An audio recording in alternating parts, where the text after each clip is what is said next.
Eu acho que tá funcionando agora. Bom, isso aqui é...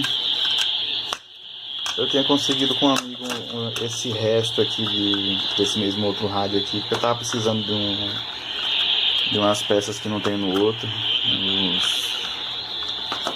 Um transformador EFI, né, que eu ia usar no 051. Só que aí esse rádio aqui ele tava todo destruído, ele não tinha antena, não tinha nada mesmo aqui. Mais ou menos ele vinha com circuito, né? Esse aqui é o mesmo 06RL 077. Só que eu notei uma coisa diferente aqui nele. Esse aqui ele tem um fone de ouvido. Ele tá até aqui, ó, desmontado. Ele é daquele plug P1 que ninguém mais usa hoje em dia. Aí a antena desse rádio foi usada em outro, né? Pelo antigo dono me falou. Mas aí eu tava com esse Wilco aqui, né? Que ele só serve para tirar peças. E ele também tem antena, né? Foi dando eu tirei o capacitor variável dele para usar no outro 077 que tava destruído. Aí de repente eu comecei a futucar umas coisas aqui e ali, aí conectei a antena dele aqui. Aí de repente. Aí. Funciona, viu? Eu acho que eu vou fazer uma restauração e vou acabar ficando com dois. Só que é uma pena que o gabinete desse, né, tá quebrado, não tem tampa de pilha também. Mas veio com esquema. Agora o esquema dele é um pouco esquisito. Deixa eu ver se eu acho ele aqui. Eu encontrei. O esquema dele especifica... Ele vem nesse papel aqui dobrado, mas ele vem colado aqui. Ele veio assim. Ele especifica uma coisa que é transistores que não casam com esse circuito. O esquema original que é mostrado aqui, que esse circuito tem os componentes, é desse aqui, né? Deixa eu ligar o flash aqui. Esse é o esquema dele, o verdadeiro. Tem esses transistores ED1401, né? O A, o C. Tem dois transistores de germânio na saída, no par casado. Aliás, no push-pull. Esses MPS 9416. Deixa eu ver se dá pra mexer aqui, acho que eu não vou conseguir não. Aqui.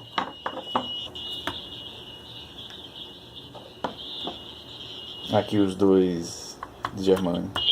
Esse rádio tá com a solda fria. Provavelmente em alguma parte por aqui. Eu vou olhar depois. Aí tá aqui. Esse aqui é o ED1401C. Não sei se dá pra ver a... É 1402. 1402. Esse esquema ainda não é o dele. Mas aqui tá escrito que é o 77. Eita. Esse celular vive perdendo foco.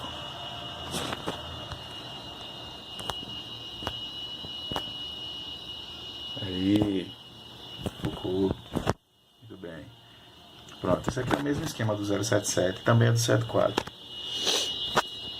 Aí o que eu encontrei aqui é esse transistor aqui que é de... Ele é de um domo redondo, mas o encapsulamento dele é ruim. Ele é de plástico. Aí geralmente a temperatura acaba mudando as características dele. É um dos primeiros transistores de silício, né? Eu vou fazer o seguinte, eu vou fazer uma restauração, eu vou trocar esses capacitores também. Provavelmente pode ser algum capacitor solto aqui. Boa intermitência. Não sei se dá pra ver daqui não. Tem esse componente preto aqui. Esse aqui é o termistor que está escrito no esquema do rádio. Esse aqui não tem não, porque ele está sendo... O BIOS dele está controlado por esse BAY44. É um diodo. Mas no esquema aqui, que veio nele... Deixa eu ver se eu consigo abrir aqui.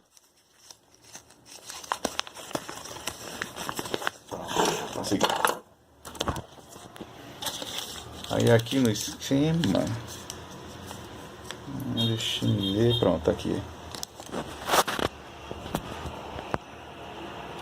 Eita, esse negócio não tá mais focando. Ah, focou, pronto. Aí aqui em cima no esquema tá o termistor, a saída push-pull. Aqui tá dizendo que é o AC128, mas eu tô vendo o número 6 ali. 56. 56. Nem mesmo com o esquema tá casando, é diferente. Bom, mas é aquela coisa, a Philips, de todos esses rádios que eu tô vendo, a Philips sempre tá trocando alguns componentes. Deixa eu ver aqui em cima. Esse aqui traz o BF494, aqui não é o 494, eu acho, no oscilador, não, é outro, é o ED1401. É um negócio diferente, né, esquisito. Aí aqui no primeiro estágio DFI ele traz um 548C, que é o que tem o maior ganho, né, depois um 548B, no segundo, né, detecção, diodo BA100, né? O esquema é um pouco diferente mesmo, bem diferente do circuito. Aí fica meio complicado, né? Como é que eu vou reparar um negócio que o esquema é diferente, né?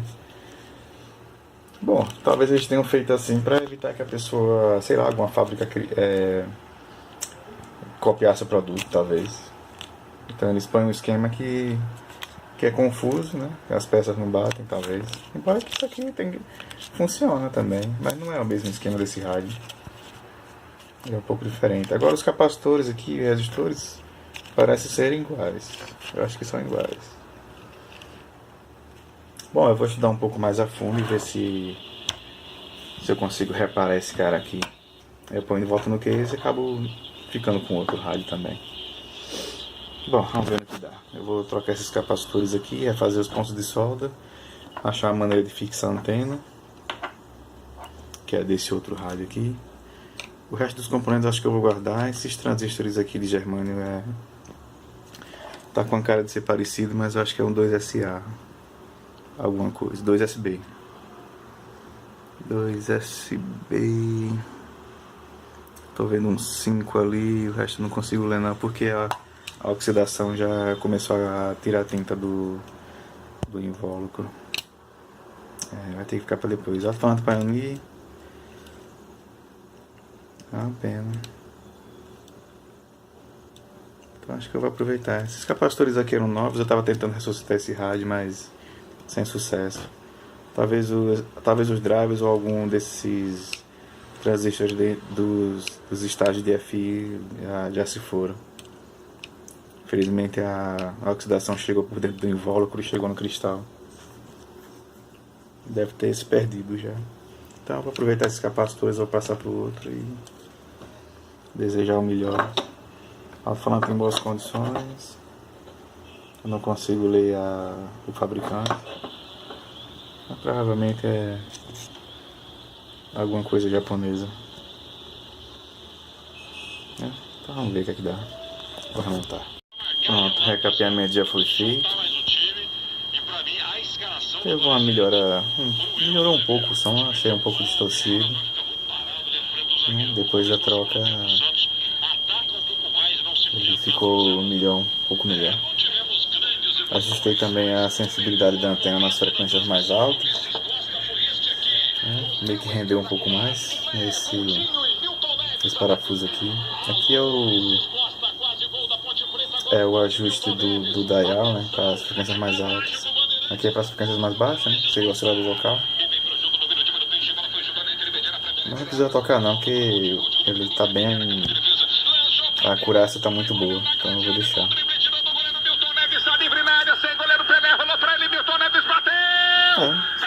Sonzinho bom. Apesar da interferência. Agora eu vou lavar o gabinete e fechar. Eu vou declarar como manutenção feita e voltou a funcionar com a antena de outro rádio, mas essa antena é boa, eu gostei dela, ela tem um QI muito bom. A recepção é muito boa. Inclusive estações longe também. Então, vamos lá. Pronto. Já está montado de volta, né, com a antena. Deu um pouco de trabalho porque a antena é um pouco maior.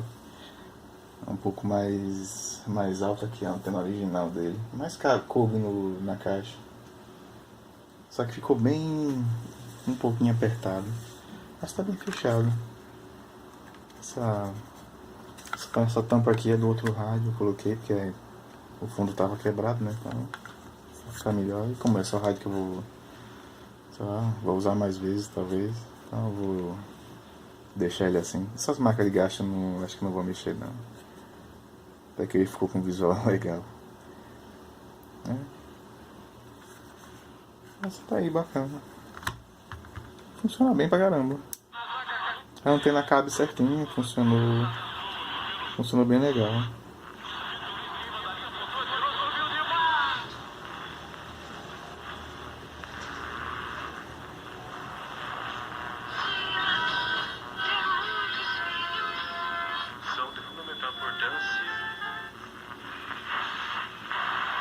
Mais uma vez de ruído no computador, né?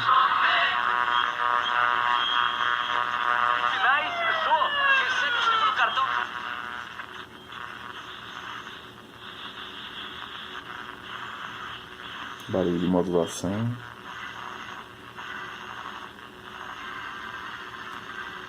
Dá pra perceber que tem uma estação aqui, né? Então, mesmo com os ruídos do computador, ele ainda conseguiu sintonizar alguma estação.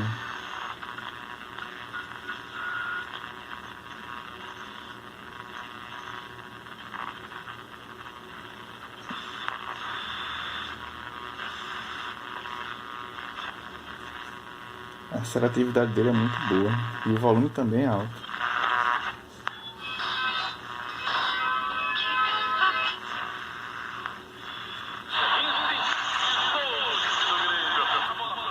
Repare, tá no volume 2, ó. 2 é assim. Pronto, vou finalizar por aqui, né? Eu peguei a tampa emprestada desse aqui, né? Que eu tinha consertado dos primeiros vídeos. Eu fiz uma pintura um pouco diferente aqui, né? Meio que imitando o alumínio, até que combinou bem. Deu um brilho danado. Mas eu vou deixar esse aqui do jeito que tá mesmo. Original. Arranhadozinho básico. Desse jeito. Mas tá funcionando certinho. É o que importa. Esse aqui eu vou guardar. Ele também tá funcionando muito bem. Mas eu não... Vou deixar, sei lá, para alguma emergência, caso esse daqui precise de algum componente, né? E vice-versa. Também pode ser para isso. Caso esse falhe, né? Então eu posso trocar, né? Agora lembrando que esse aqui na verdade é a versão europeia desse mesmo rádio. Lá fora a numeração do modelo começa com 90, aqui no Brasil começa com 06, né? 06 RL 077, mas lá fora é o 90, né? A saída é com transistor de germânio. Então ele meio que tem um som mais assim, mesmo com as pilhas um pouco mais fracas, mas o volume ainda consegue ser mais alto que esse aqui. Ainda consegue aproveitar mais as pilhas. Esse aqui já a saída com BC338, né? Esse aqui é no germânio, o de baixo. Então, vou finalizar por aqui. Os capacitores dele, esse aqui é um de 47. Aliás, não, esse aqui é um de 68 micro, hein? Um valor que é um pouco esquisito. Não é comum de se achar, não. Eu não encontro lugar nenhum. Eu já vi 680 micro, né? Que a gente acha muito em placa-mãe do computador. 680, 820. Né? Não são valores muito comuns, não. Geralmente em rádios e aparelhos de som a gente acha 470, 47. Né? Esse aqui ele já trouxe um de 68, né? 6.3 volts. Não dá pra ver muito bem, não. Deixa eu ver se a câmera foca aqui um pouco na minha mão. né? Ela foca no objeto mais perto, no que tem mais área. Mas ele é 6,3 volts. E o fundo dele estava solto já, né? Então é um sinal que é um capacitor bem deteriorado. Então troca, né? A gente faz a troca. Esse aqui é Niticon 2,2 micro. Ele estava no lugar do AVC, que geralmente é 4,7. Mas esse valor não é, pelo que eu percebi, não é crítico não, porque a importância desse capacitor aqui é gerar uma tensão negativa para que ele realimente o transistor do primeiro estágio de FI, né? Meio que despolariza para que ele baixe o volume quando a estação é mais alta, né? No caso da estação local. Então esse cara aqui, ele meio que devolve, armazena um pouco de energia, como é que se diz assim, com a polaridade negativa, né? Ele pega a retroalimentação e põe de volta no primeiro transistor do primeiro FI. Esse aqui é de 2,2 micro e 25 volts. Cara, é interessante, tem um capacitor tão fino. Eu nunca vi um negócio desse aqui. É muito fino. Ó, esse aqui também é 2,2, repare como ele é. É um pouco mais grosso, né? Esse aqui é o japonês, né? E esse aqui, ele tem um símbolo esquisito, parecendo um F com H. Eu esqueci qual é o nome dessa fábrica. Mas eu acho que é alemão a fabricação, né? Meio que os europeus têm uns designs bem interessantes, né? Mesmo capacitor também, mesma coisa. Nesses aqui, como ele é axial, né? Por exemplo, aqui essa é a perna dele. Então, uma lead sai de um lado, né? Que é um, que sai do outro. Para você saber se é o positivo, tem um pequeno macete aqui perto, né, do meu dedão. Ele meio que ele tem um pequeno, como se fosse um amassado em anel aqui. Isso aqui indica que é a parte positiva do capacitor. Tem tipo uma amassadinha aqui no fim. E eu percebi também que o padrão de montagem da Philips, eles meio que cortavam a peça antes de fixar, né, e depois colocavam no circuito. Então, geralmente peças que tinham polaridade, eles colocavam o catodo, né, caso fosse um diodo, LED, sei lá, a perna maior assim dobrada para fora, né? Essa perna aqui maior é o negativo do capacitor. Eles faziam desse jeito antes de fixar no circuito. Está, né? Só uma curiosidade aí. Bom, é só ir por isso mesmo. Só que meio que foi uma sei lá, meio que uma curiosidade. Eu não sabia se ia funcionar ou não. Então eu fiz meio que uma troca de favores. Aí acabei ficando com ele. Mas o meu objetivo dele era tirar a bobina, o transformador de 455 kHz que tenha no último estágio de FI, para usar no meu 051, né, que infelizmente o capacitor embaixo dele estava rachado e quebrou. Eu cheguei a desmontar, né, e a bobina estava com fio partido dentro. Só que o negócio era tão pequeno, né, e o fio praticamente da espessura do meu cabelo, aí é impossível de se fazer na mão. E eu não tenho nem equipamento para enrolar um negócio tão miúdo daquele. Que eu podia até desenrolar, né? Eu contava quantas voltas tinha, né, no primário e no secundário, aí obter a derivação. O capacitor quebrado eu já sabia o valor, era 180 picofarads. Por aí nessa faixa, entre 100 e 180.